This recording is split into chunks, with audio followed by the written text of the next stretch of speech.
नमस्कार, कविता स्वयंपाकघरमध्ये तुमचं स्वागत आहे. गरम उन्हाळ्यात थंडावा देणारं पारंपरिक आणि चविष्ट कैरीचं पन्ह घरच्या घरी कसं बनवायचं ते या व्हिडिओमध्ये दाखवलेलं आहे. कच्च्या आंब्यापासून तयार होणारं हे पन्ह शरीराला थंडावा देतं आणि उष्माघातापासून संरक्षण करतं. खूप कमी साहित्यात आणि सोप्या पद्धतीने बनणारी ही रेसिपी तुम्ही नक्की करून पहा आणि हा व्हिडिओ तुम्ही शेवटपर्यंत नक्की पहा. कैरीचं पन्ह बनवण्यासाठी इकडे मी 3 कैरी घेतलेल्या आहेत. त्या आता स्वच्छ साफ करून मी पुसून घेतल्यात आणि कुकरच्या भांड्यामध्ये याच्या 2 ते 3 शिट्ट्यामध्ये याला उकडवून घेणार आहे. कुकरमध्ये थोडंसंच पाणी टाकायचं आहे आणि ज्या डब्यामध्ये आपण कैरी ठेवणार आहे उकडायला त्यामध्ये पाण्याचा वापर करायचा नाही आहे. हे बघा, कैरी उकडून झाल्यावरती मी थंड करून घेतली आहे आणि या पद्धतीने असा कैरीचा गर व्यवस्थित असा काढून घ्यायचा आहे. आणि बाजूला करायचे पारपी. कैरीचं पन्ह जास्त दिवस टिकण्यासाठी त्यामध्ये पाण्याचा वापर करायचा नाही आहे. हे बघा, तिन्ही कैरीचा मी गर असा काढून घेतलेला आहे आतला.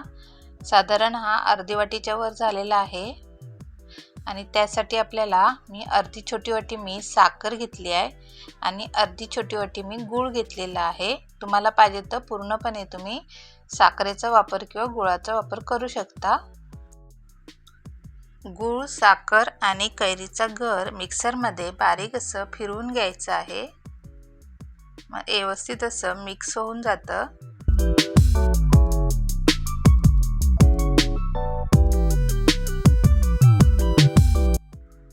कैरीचा गर, गूळ आणि साखर व्यवस्थित अशी मिक्सरला बारीक करून घेतल्यावरती ती एका मिक्सिंग बाउलमध्ये काढून घ्यायचं आहे. आणि कविता स्वयंपाकघरला नवीन असाल तर सबस्क्राईब करायला विसरू नका. आणि ह्या पद्धतीने तुम्ही उन्हाळा स्पेशल कैरीचं पन्ह नक्की करून बघा. हे कैरीचं पन्ह तुम्ही एका स्वच्छ काचेच्या बॉटलमध्ये भरून ठेवू शकता. फ्रीजमध्ये ठेवायचं आहे आणि तुम्हाला हवं तेव्हा बनवू शकता. 2 चमचे पन्ह टाकून पाण्यामध्ये हे पन्ह बनवून घ्यायचं आहे. आता मी हे कैरीचं पन्ह ह्या काचेच्या बॉटलमध्ये भरून घेत आहे.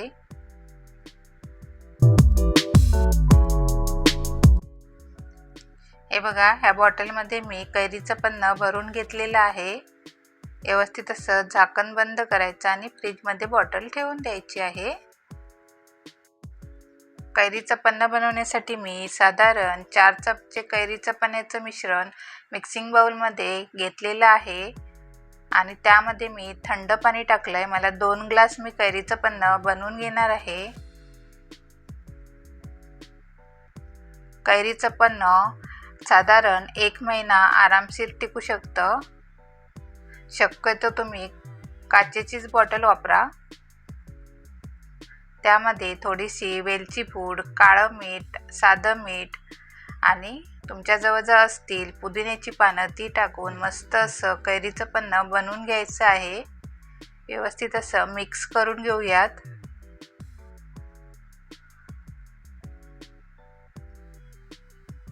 हे बघा, मस्त असं कैरीचं पन्ह बनवून तयार आहे. आता हे एका ग्लासमध्ये ओतून घेऊ आणि त्यामध्ये पाहिजे तर पुदिन्याची पानं टाकायची आहेत.